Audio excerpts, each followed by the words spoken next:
Estamos juntos, mais uma vez. Louvado seja Deus, que na sua infinita bondade, graça, misericórdia, reservou esse tempo especial para todos nós. Meus irmãos, nós vamos ler um texto da Santa Palavra de Deus. Vamos mais uma vez para Atos dos Apóstolos. Abra no capítulo de número 18. Nós vamos ler os versículo 1 até o versículo de número 4. Atos dos Apóstolos, capítulo 18, do versículo 1 ao versículo de número 4. Olhando para esse texto, vamos tirar dele algumas lições práticas, abençoadoras para a nossa vida. Diz a Santa Palavra do Senhor, Atos capítulo 18, do versículo 1 ao versículo de número 4. Depois disto, deixando Paulo Atenas, partiu para Corinto.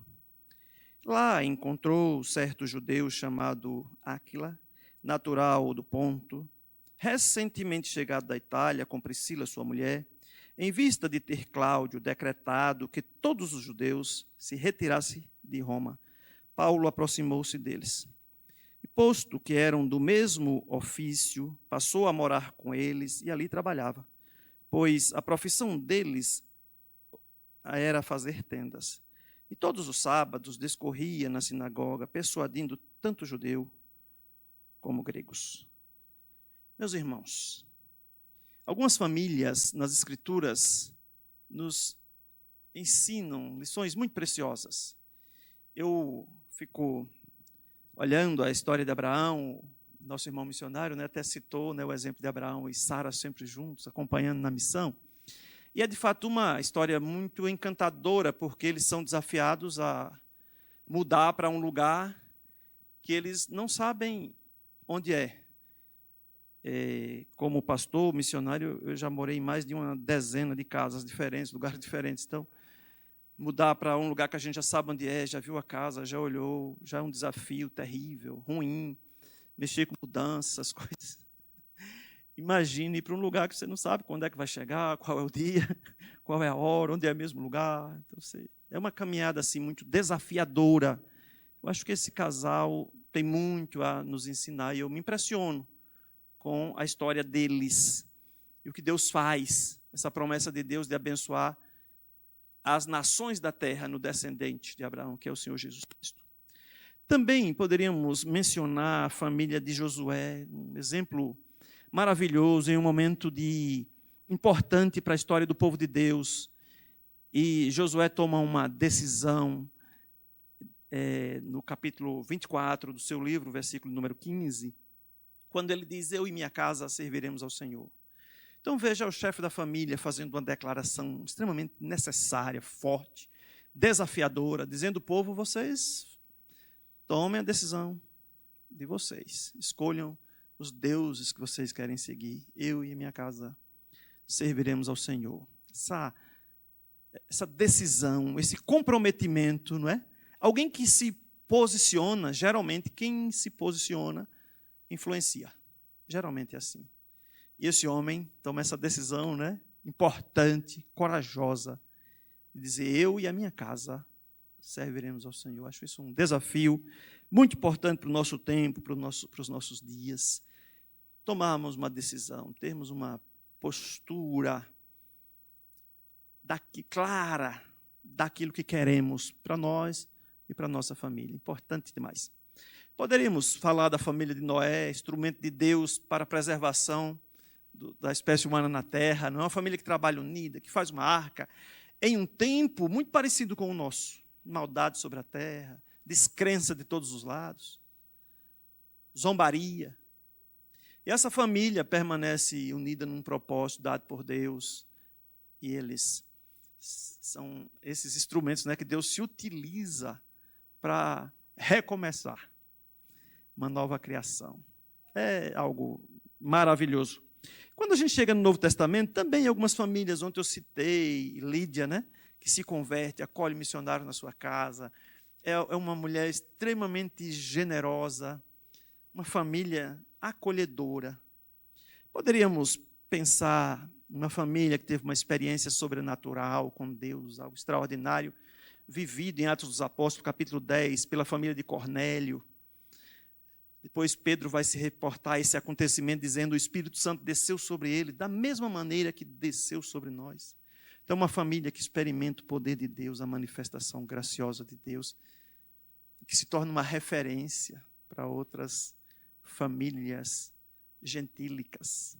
Que coisa abençoadora, não é? A gente lê sobre essas famílias e perceber o que Deus faz e fez na história através dessas famílias. Mas, meus irmãos, eu escolhi uma família que parece tão discreta, que geralmente não aparece nos livros quando se fala muito sobre família, mas é um casal que sempre me chamou a atenção. Eu queria falar um pouquinho sobre Áquila e Priscila como exemplo de família missionária.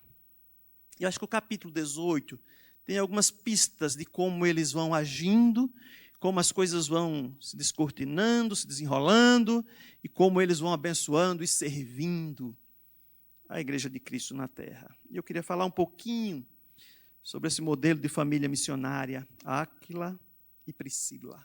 E a primeira lição desafiadora aí é que eles tinham o dom da hospitalidade. O texto é muito claro que o apóstolo Paulo, ao se encontrar com esses irmãos, ele é acolhido no seio daquela família, ele passa a morar na casa deles. Isso é muito importante. Eu não sei se você já se fez a pergunta, por que a Bíblia, o Antigo Testamento, mas o Novo Testamento, eu acho que ainda mais, enfatiza tanto a necessidade da hospitalidade? Não sei se você já se fez essa pergunta. E a gente só consegue enxergar a resposta se a gente perceber qual era o contexto daqueles dias. Nós tínhamos os missionários itinerantes, andando de lugar em lugar, vila em vila, cidade em cidade, e nós tínhamos as hospedarias, aqueles lugares, aquelas casas onde as pessoas descansavam, aquelas pousadas antigas, mas aqueles lugares não eram recomendados para os crentes. Então, se eram lugares que o pessoal mais jovem não sabe nem o que é isso, né? Que tinha pulga, por exemplo, e você não conseguiria dormir bem uma noite lá, porque não era um lugar muito higiênico e muito cuidado, também era um lugar de má fama. Então, isso comprometia o testemunho dos missionários, se hospedarem naqueles lugares. É por isso, meus irmãos, que o Novo Testamento vai enfatizar tanto a necessidade de sejam hospitaleiros, né? Do dom da hospitalidade, de acolher as pessoas. Então, agora, quando a gente entende esse cenário, esse contexto, a gente vai entender o valor de receber desses irmãos, né? de ser acolhido por esses irmãos que de braços abertos, coração aberto, sorriso aberto, acolhiu os missionários na sua casa. Isso é maravilhoso. Ali eles estavam no lugar de aconchego, proteção, comungando da mesma fé, da mesma esperança, do mesmo amor, naquele ambiente fraterno, familiar. Era um lugar de segurança para os missionários. De maneira que o texto é muito claro em nos dizer que essa família vem fugindo de uma perseguição na região da Itália, porque é um decreto de expulsão daquelas famílias de lá, de Roma, e agora eles chegam em Corinto e lá eles se encontram com o apóstolo Paulo. E eles acolhem o apóstolo na sua casa. Isso é maravilhoso.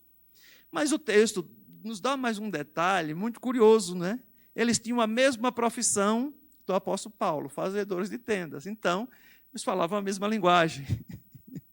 E eles começaram a trabalhar juntos. Isso aqui também tem algumas lições preciosas para nós. Veja que o trabalho, a dureza do trabalho diário não é impedimento para a obra missionária. Ao contrário, longe disso. Quando esse casal se encontra com o apóstolo Paulo, eles vão acolhê-los e eles vão desenvolver juntos o mesmo ofício. Veja como essa parceria tem tudo para dar certo, não é? Eles têm a mesma fé, a mesma profissão, os mesmos sonhos, estão envolvidos na mesma causa missionária, uma família perseguida e um missionário sempre perseguido, cidade em cidade, pregando o evangelho de Cristo. Tudo a ver. É um encontro providencial. E nesse encontro aqui, onde Paulo começa agora a morar e trabalhar com esses irmãos, não fica só aqui. As coisas vão entrando agora em uma dimensão muito maior. Quando Paulo resolve deixar Corinto, esse casal o acompanha na caminhada missionária. Isso está dito aí a partir do versículo de número 18. O versículo 18 nos diz que Paulo, tendo ficado ali muitos dias, isso em Corinto, despediu-se dos irmãos e navegou para a Síria, e com ele Priscila e Áquila. O versículo 19 diz, e chegaram a Éfeso, onde Paulo os deixou. Veja, eles trabalham juntos, estavam morando na mesma casa, trabalhando juntos, mas agora chegou a hora de Paulo partir. E essa família que já tinha saído da Itália, que passou por Corinto, agora vai parar na cidade de Éfeso. Meus irmãos, aqui em Éfeso, acontece algo muito especial. Essa família vai ter uma experiência marcante nessa caminhada missionária. Claro, Paulo vai seguir viagem, mas eles ficam lá. Deus tem um propósito na vida daquela família, naquele lugar. Então, o trabalho, a profissão, não era um impedimento para fazer missões. Eles se associaram a um missionário, trabalharam juntos, acolheram, abençoaram, caminharam junto com ele, mas Éfeso agora é o lugar que eles precisam pousar, ficar ali, por um tempo, porque eles não vão ficar somente ali em Éfeso. A história vai avançar, mas eles vão ficar em Éfeso. Deus tem um propósito na vida deles naquele lugar. Então, meus irmãos, pensar nisso, não é? Mesmo gente que trabalha muito, que se esforça muito, que batalha o tempo todo, é possível conciliarmos de alguma maneira o que a gente faz, no lugar que a gente está, no lugar que a gente desenvolve a profissão, a nossa vocação, nosso trabalho. É possível conciliarmos isso com a obra missionária. E é possível, trabalhando, acolhermos pessoas, abençoá-las, encorajá-las. Nós temos essa possibilidade. Deus nos dá graça, sabedoria, maturidade, equilíbrio, bom senso para fazermos isso. E é por isso que, para mim, essa família é um modelo. Quando eu comecei o trabalho missionário lá em Monte Santo, eu ia uma vez por semana, a gente tinha um programa de rádio, abriu um horário, comprou um horário na rádio da cidade e começamos a fazer o programa de rádio. E aí, no programa de rádio, a gente fazia aquela distribuição de Bíblias e mandávamos aqueles kits de evangelização para as pessoas. E eu passava, no dia que eu ia para Monte Santo, passava o dia na cidade, e eu sempre tomava café em uma padaria diferente, almoçava em um restaurantezinho diferente, e jantava em um lugarzinho, fazia um lanche de noite em um lugarzinho diferente, para ter o maior número possível de contato com as pessoas. E aí a gente foi criando esses laços com as pessoas. Chegou um tempo que eu disse, olha, agora é a hora de abrir o salão, né, na cidade. E alugamos um ponto lá e começamos os cultos. Fizemos uma festa, levamos caravanas lá das igrejas da região, foi uma festa grandiosa. E vem a continuidade do trabalho. E aí 1 ou 2 pessoas apareciam lá. A gente insistia, dia após dia, mesma coisa, convidando as pessoas durante o dia, à noite, e abria o salão e ficava lá esperando. E às vezes iam 3, 4, 5, 6, 8 pessoas, já tinham tido essa experiência antes, nenhuma novidade até aí. Mas chegou uma hora que eu abria o salão, o culto era 7h30, eu abria 7, ficava lá e não chegava ninguém. E eu ficava lá arranhando no violão, cantando as musiquinhas. Aí chegava a hora de encerrar o culto, né? Eu orava, fechava o salão e ia embora. Então aquilo me incomodou bastante. Eu disse, meu Deus, até quando, né? Até quando? Preciso de gente crente aqui. E aí cheguei lá na minha igreja, eu estava na época ainda na igreja de Filadélfia, do diácono Ernesto, e aí eu fiz um desafio para aqueles irmãos. Meus irmãos, me ajudem. Tem alguns irmãos aqui aposentados. Seu salário chega em qualquer banco, em qualquer cidade. Alugue sua casinha aqui, alugue outra em Monte Santo, vá morar em Monte Santo. E aí, quando eu for fazer os cultos, você vai estar na cidade, né? Durante a semana, você vai ser aposentado mesmo, conhecendo as pessoas, desenvolvendo um relacionamento lá. E sexta-feira eu estou lá, a gente faz o culto e vamos pregar o evangelho. É claro que você sabe o final da história, né? Ninguém topou o negócio. Ninguém topou o desafio, né? Mas veja, como seria, não é? Como seria muito mais fácil plantar uma igreja assim, num lugar que não tem crente, né? Bastava essa disposição. E aí, quando eu vejo essa família, né, acompanhando o apóstolo, né, na missão, migrando de uma cidade para outra, eu acho isso maravilhoso. Algo divino acontece aqui.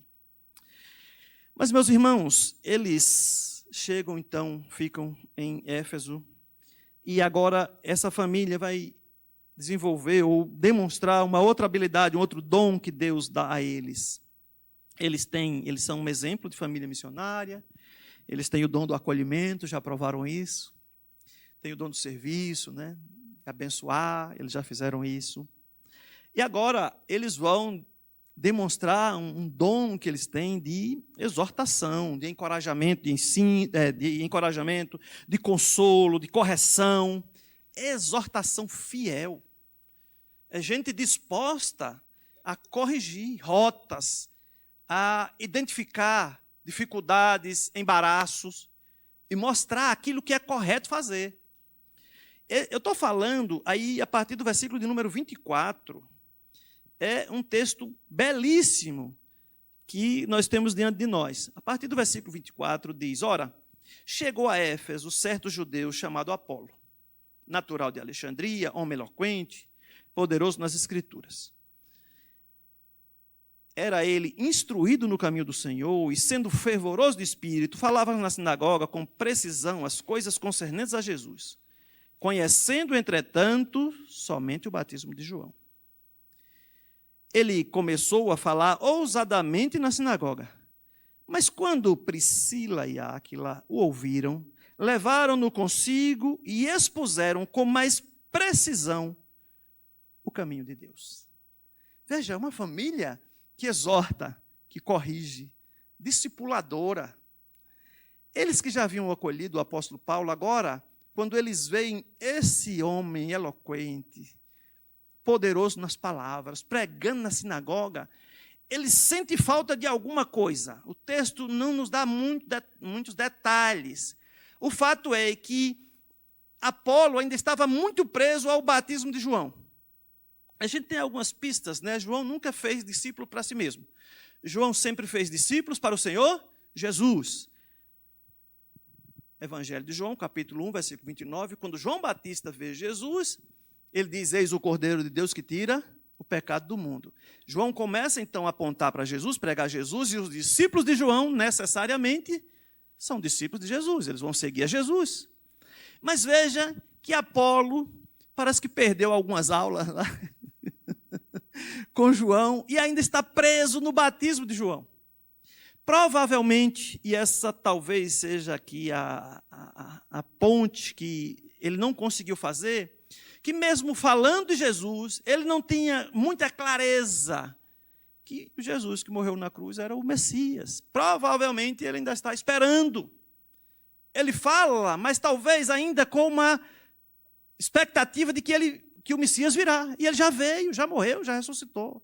Alguma coisa na pregação desse homem sábio, eloquente, não está alinhada com o Evangelho. Mas Áquila e Priscila eles estão alinhados.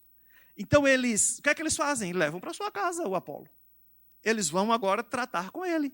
Não há uma repreensão pública, não há uma crítica, ao contrário, há um acolhimento, e eles agora vão ensinar com mais exatidão, para corrigir, para que Apolo melhore na sua pregação e fale A essência do Evangelho. Irmãos, isso é precioso demais. Nós vivemos esses dias, agora recentemente, aí, né, uma crise aí na internet. Né? Toda a rede social que você entrava, tinha um menino pregando, falando umas palavras meio estranhas. Quando eu vi aquilo, eu disse, meu Deus. E o mundo inteiro criticando, né? O pessoal diz assim, olha, o menino conseguiu unir todo mundo, direita, esquerda e centro, para falar mal dele. E todo mundo falando mal do menino. Gente, na hora eu lembrei, o que é que está faltando na vida desse menino? Áquila e Priscila. Aquele menino está sendo mal orientado, mal formado. O menino tem capacidade? Tem. O menino é eloquente. O menino é desenrolado. Mas o menino foi mal orientado, mal formado. E ele não consegue falar do que deveria falar, que é a essência do Evangelho. Veja como faz falta a gente assim. Não é? E é por falta gente assim como Áquila e Priscila que nós temos esse desenho de igreja, essa coxa de retalhos de igreja no nosso país. Porque falta orientações claras. Gente que pegue o outro pelo braço, assim, diga, olha, eu vou te ensinar agora com mais exatidão, com mais precisão. Eu vou te dizer como é que você deve fazer. Veja, é um casal discreto. Não é gente espalhafatosa. Não é gente que está no topo, no destaque da liderança. Não. É gente simples, é gente do povo. É gente trabalhadora, que tem a vida dura, difícil. Mas que tem disposição no coração, que ama profundamente o Senhor Jesus, o conhece. E não aceita que alguém fale dele pela metade, tem que falar tudo, o Evangelho todo. Meu primeiro ano de seminário, cheguei no campo, primeiro ano no campo, cheguei lá numa igreja, como na minha igreja, essa coisa de programa de rádio ainda é até hoje um negócio muito especial, e a gente não abre mão deles, porque a gente comunica muito com o pessoal lá do interiorzão. E aí, a igreja tinha os programas de rádio, 2 vezes lá por semana. E eu preguei no programa de rádio. Fui fazer o primeiro programa, depois fui fazer o segundo programa, e aí depois eu fui visitar as congregações para dar Santa Ceia. E lá, dos 195, quase 100 quilômetros da cidade de Campo Formoso, estrada de chão, lugar muito difícil, eu fui dar ceia para uma família crente. E cheguei lá, encontrei um senhor. E ele diz, eu já conheço o pastor pelo programa de rádio. Eu disse, ótimo, maravilha. Ele disse, eu ouvi os 2 programas. No primeiro, o senhor falou 5 vezes no nome de Jesus. No segundo, o senhor só falou 3. Não diminua, não. Que lição preciosa. Sabe, eu faço programa de rádio até hoje. Quando eu chego lá, que eu sento, eu disse, tem alguém aí contando. Ele já está na glória, né? Mas deve ter outro, um discípulo dele lá contando quantas vezes eu vou falar de Jesus. Então eu vou caprichar. Eu tenho que falar de Jesus. Se eu não falar de Jesus, eu não preguei o Evangelho. As pessoas iam fazer a liturgia na casa dele e começavam lendo uns salmos, que é o que a gente faz na igreja, geralmente, né? Os textos assim e tal. E ele perguntava logo, mas vai chegar em Jesus, não vai? Aí eu explicava para ele, sim, meu irmão, sempre tem um salmo messiânico, né? E toda a palavra vai apontar para Jesus, não se preocupe. E acalmando o coração dele. Senão, ele era capaz de dizer lá, não, peraí, vamos começar falando logo de Jesus. A pressa daquele homem para ouvir de Jesus. Ele tinha pressa, ele tinha uma necessidade de ouvir falar de Jesus.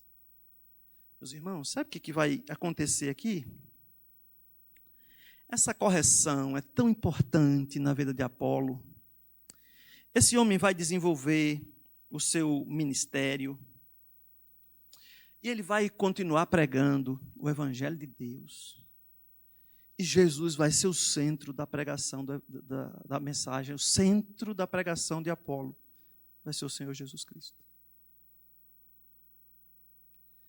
Porque alguém usando de autoridade na palavra de Deus, porque alguém que amava profundamente o Senhor Jesus Cristo e a sua obra, corrige com mansidão, com sabedoria, alguém que é bem intencionado, mas que ainda não entende com clareza o Evangelho de Cristo. E esse homem vai desenvolver um ministério produtivo, abençoador. Ele vai confortar servos de Deus. O versículo 26 fala disso. Um pouco mais à frente vai falar disso. Esse homem vai pregar o Evangelho de Cristo e vai confrontar aqueles que não acreditavam que Jesus era o Messias. Ele vai desafiá-los e vai mostrar que Jesus é o Salvador. Que coisa maravilhosa, não é? Essa família preocupada com a formação, com a clareza da pregação do obreiro de Deus, do servo de Deus. Essa família que investe o seu tempo para corrigir a rota. Olha, não é bem por aqui. Deixa eu te mostrar com mais clareza, com mais exatidão. É assim que você deve fazer. É assim que você deve anunciar. Jesus é o centro. Coisa maravilhosa acontece aqui. Ontem à noite, tem algumas cenas assim, alguns acontecimentos no culto, né, que falam mais que as palavras, né? Quando o pastor chamou o irmão Pedro, a sua esposa, que eu fiquei, coisa maravilhosa. Nós tivemos a apresentação de vários missionários. Alguns são muito jovens, né? Outros estão assim na meia idade, como eu. Mas já tem alguns mais velhos, né? De repente, tem alguém se preparando. Eu tenho esperança, as coisas vão continuar acontecendo. E aí você olha e vê as crianças aqui, nos adolescentes, né? Apresentando os missionários, empolgados, falando dos pedidos de oração, tal. Eu tenho esperança. Tem gente se preparando. Tem uma igreja investindo em gente, capacitando pessoas, para que a obra tenha continuidade. É encorajador. Eu vou sair daqui muito motivado com o que eu ouvi e vi.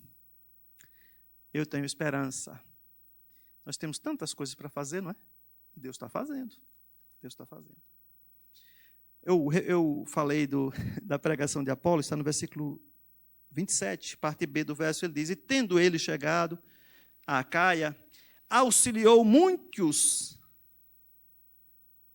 aos que, pela graça, haviam crido. Então, Apolo vai auxiliar esses irmãos, creram na graça de Cristo. E ele vai agora abençoá-los. Ele tem conteúdo. Ele agora sabe como pregar. Ele tem disposição. O sujeito é desenrolado, ele sabe falar. Então, ele vai fazer isso. Ele vai usar o dom que Deus lhe deu para abençoar. E o 28, pois com grande poder refutava publicamente os judeus, demonstrando pela Escritura que Jesus era o Cristo. Aqui está a chave para a gente entender. Então, independente do tipo de correção que era de fato que eles estavam tratando, qual era a dificuldade de Apolo na sua pregação, o fato é que agora está claro para nós. Estava faltando Cristo como centro da sua pregação, e ele agora está anunciando Jesus Cristo é, de fato, o Senhor, o centro das Escrituras. Meus irmãos, por último, esse casal abençoado, essa família maravilhosa, eles, além do dom, não é, de hospitalidade, acolhimento, da exortação, de corrigir, de orientar humildemente, com toda a sabedoria, e humildade também de quem é corrigido, não é? Que precisa de humildade para corrigir, para ser corrigido. A gente não aceita a correção.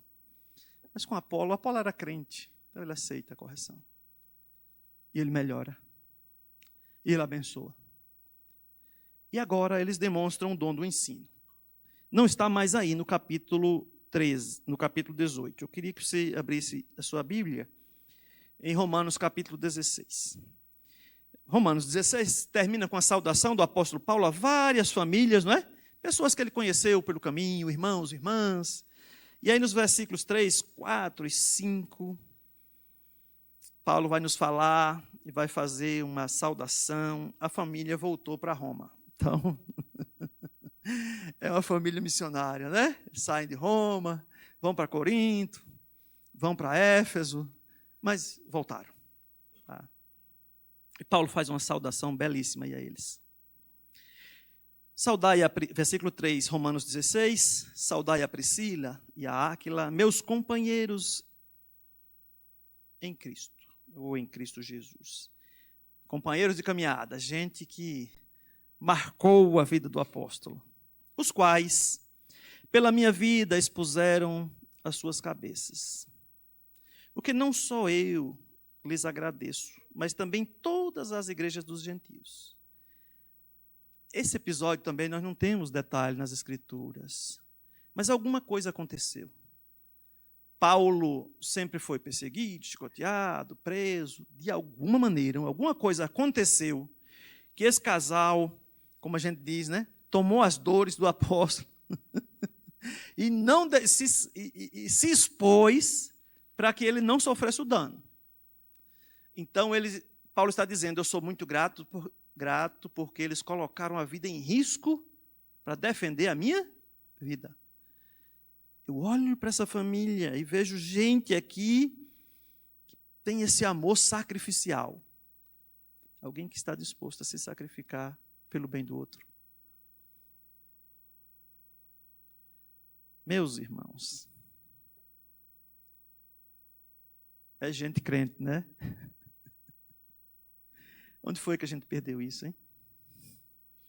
Essa identidade com o outro, essa capacidade de enxergar, de defender, de proteger o irmão, de arriscar a nossa própria vida pelo bem do outro. Onde foi que a gente perdeu isso? Porque está na essência do Evangelho e naquilo que Cristo faz. Eles fazem isso. E eu fico maravilhado diante dessas palavras. Mas eles têm o dom de ensino, meus irmãos, porque veja no versículo número 4, o versículo 5, saudai também a igreja que está na casa deles. Meus irmãos, se você fez da sua casa uma igreja, é porque você quer receber pessoas, porque você quer ensinar, né? Você quer compartilhar da palavra de Deus. E é isso que esse casal vai fazer. Eles vão ensinar e vão fazer isso com prazer, com alegria, porque eles têm vocação para isso. Eles têm um chamado. A casa de Priscila e Áquila é uma igreja agora. Eles recebem as pessoas lá. Paulo fez essa saudação também em um outro texto das Escrituras, falando desses irmãos, do compromisso deles com a evangelização. Então, eles estão aqui dentro daqueles evangelistas, né, daquelas pessoas que ensinam, e que ensinam com autoridade a palavra de Deus, que explicam e aplicam as verdades de Deus à mente, ao coração das pessoas. Eles fazem isso. Gente acolhedora, gente que exorta, que corrige amorosamente e que ensina. Sabe, uma das coisas mais prazerosas é você falar do Evangelho para alguém e você ensinar alguém também a manusear as Escrituras. Eu sinto muita alegria quando eu sento com alguém e vou ensinar para alguém o que é capítulo e versículo. Porque tem gente que fica lá, né, passando para um lado para o outro, passando. E nós partimos de um princípio que todo mundo sabe isso. Mas se você fizer uma pesquisa aí fora, você vai ficar horrorizado. Muita gente que sabe muita coisa não sabe o que é capítulo e versículo. Estávamos dando um curso lá na igreja. Iniciação bíblica. Convidamos as pessoas, tá? Eles foram lá, a gente foi aplicar aqueles primeiros, dividiu durante uma semana, explicando as Escrituras. E o primeiro passo era exatamente falar de capítulo e versículo. O que é um capítulo, o que é um versículo, como é que está, como é que é essa divisão, como é que as pessoas acham, como é que encontram os livros na Bíblia. É a primeira lição. E depois do estudo, eu perguntei assim, tá, até aqui tudo tranquilo, né? Porque isso aqui vocês já sabiam, né? E aí, um jovem senhor levantou a mão e disse, não, eu não sabia não. Eu disse, mas espera aí, você já está na igreja aqui frequentando uns 3 meses? E a UPH, muito abençoadora, tinha dado uma Bíblia a ele. Ele disse, mas sempre que eu vou manusear, fico tentando achar, chega alguém e abre e me dá, mas não me explica. 3 meses na igreja, sujeito bem formado, tinha uma farmácia na cidade. Mas não sabia o que era capítulo e versículo. O óbvio precisa ser dito. Não se esqueça de ensinar o óbvio. É óbvio para você que sabe. Tem muita gente que não sabe. E fica envergonhado de dizer que não sabe. Você tem que dizer. Pergunta se sabe. Você já entendeu? Não precisa nem querer ensinar, né? Você já entendeu, né? Esse aqui é o capítulo, aqui é o versículo, você procura assim e tal. Pronto, gente. Naturalmente. Naturalmente. Prazer em ensinar as coisas de Deus. Esse casal gasta tempo fazendo isso com as pessoas. Abrem as portas da sua casa, recebem as pessoas ali, fazem da casa uma igreja. Paulo tem uma gratidão profunda, ele diz que não é uma gratidão só dele, é uma gratidão também da igreja gentílica.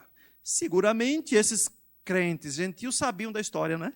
E todos eles eram gratos. Dizia, foi aquela família que preservou a vida do apóstolo. Eles conheciam. Paulo diz, a gratidão não é só minha, é da igreja. A igreja sabe disso e agradece o que esse casal fez por mim.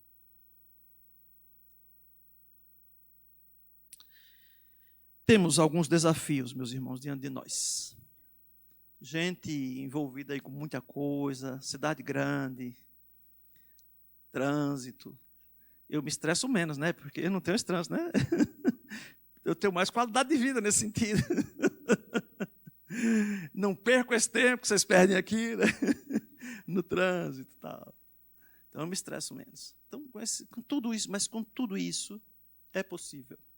É possível. Encontrar alguém para você abençoar. Para você caminhar juntos de alguma maneira. Para você orientar, acolher, exortar. Animá-lo na hora das dificuldades, das lutas, dos desânimos naturais, todo mundo passa. Dá para fazer muita coisa. Eu não sei como é a sua casa, o lugar que você mora, mas provavelmente alguns irmãos têm algum lugar em casa que dá para fazer um culto. Vai colocando esse espaço à disposição da igreja, né? Convida os crentes mais próximos, os vizinhos. Tenta fazer pelo menos uma vez por mês. Ou uma vez no ano. Tem crente que não chama a gente nem no dia do aniversário, como é que pode? Tem uns crentes, minha igreja é tão pequena, e tem crente que eu ainda não sei onde é a casa, sei onde é, mas nunca me convidaram para ir lá. Não. Tem uns crentes assim, né?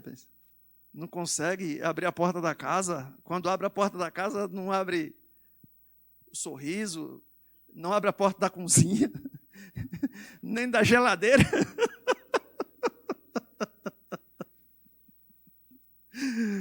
Nem da geladeira, né? Acaba com isso. Vamos colher mais, né? Fazer da nossa casa esse lugar mais leve, mais abençoador. Se não quer começar a fazer uma vez por mês, faz uma vez por ano, dia do seu aniversário. Mas tem tanta coisa, meus irmãos, que a gente pode fazer, não é? Tantas maneiras de abençoar. Nós temos tantas possibilidades de sermos úteis na obra, no reino de Deus aqui na terra. Eu quero desafiar os irmãos a pensarem nisso. Gente discreta, como você é. Eu acredito muito no seu potencial. Eu acredito. Eu acredito em gente assim. Que lá no seu canto, mas que age com tanta sabedoria, né? Tanta bondade. Deus nos ajude a sermos assim, né? Essa família acolhedora, que exorta, ensina, abençoa, estende a mão, caminha junto, que faz da casa um lugar da presença de Deus, né? Verdadeiramente. Vamos orar? Deus, derrama graça sobre as nossas vidas, nossas mentes, nossos corações. Nós somos tão pequenos, não conseguimos entender a Tua grandeza, o Teu amor, a Tua bondade. Nós amamos o Senhor, mas com um amor tão falho, tão pequeno, débil. Mas o Senhor nos ama com amor perfeito. O amor do Senhor por nós não muda. Nós pedimos, ó Deus, a graça. Pedimos ao Senhor a iluminação do Espírito, capacitação do Teu Espírito, porque nós queremos amar mais ao Senhor, conhecer mais e servir melhor. Tenha misericórdia das nossas vidas e nos faz, ó Deus, enxergar as possibilidades que temos como crentes, como famílias. Quantas coisas nós podemos fazer na Tua obra. Mas se o Senhor também quiser envolver esses Teus filhos num chamado específico para o campo, eu sei que o Senhor também fará isso. Que o Senhor trará esclarecimento para os seus corações e dará toda a capacitação, ó Deus, para que eles Te sirvam de forma integral no campo missionário. Peço que a mão do Senhor, que é boa, poderosa, continue guiando essa igreja, o seu pastor, pastores, o conselho, dando sabedoria, graça em nome de Jesus. Amém. Louvado seja Deus.